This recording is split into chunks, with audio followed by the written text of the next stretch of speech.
All right. Great to be joined by Mike Wagner of Shore Beach Services, getting ready for the 4th of July and the influx on the beach.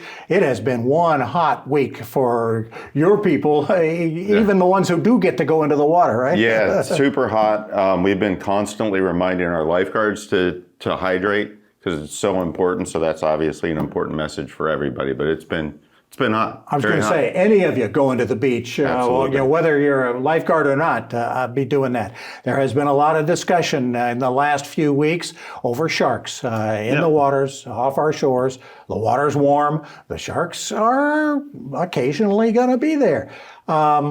You guys are proactive on watching for all of this and paying attention to what's going on, and your people are trained. Yeah, our lifeguards are looking for everything, obviously, swimmers in distress, any kind of dangers. And one of the things we look for is shark activity, meaning actually seeing a shark or a shark jumping around or a bait fish jumping around, things like that. So we just clear the water for 30 minutes in the area from whenever we see them. And yeah, I mean, your people are not going in wrestling sharks or anything like that. No. And they usually leave.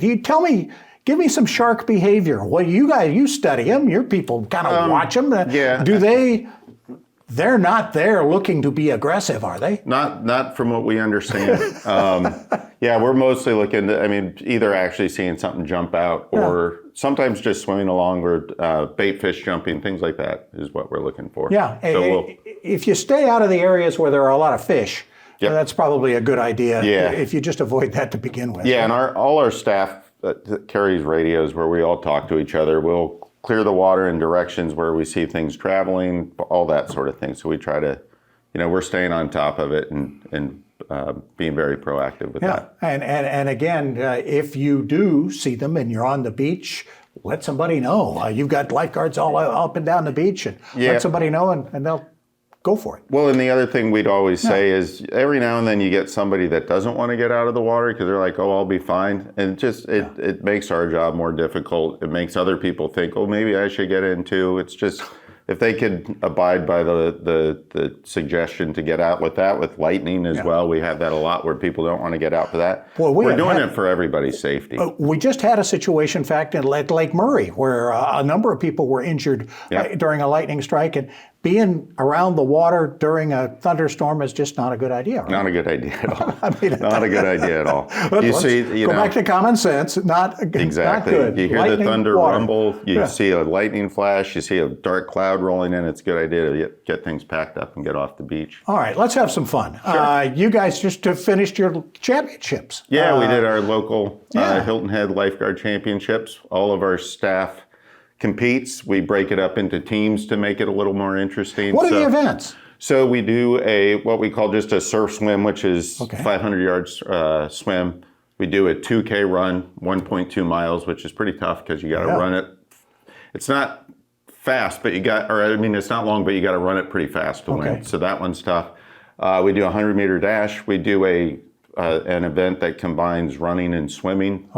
And then also one that's just we call it beach flags. It's almost like musical chairs where there's one less flag. It's actually a little piece of hose. But everybody's racing and somebody gets eliminated.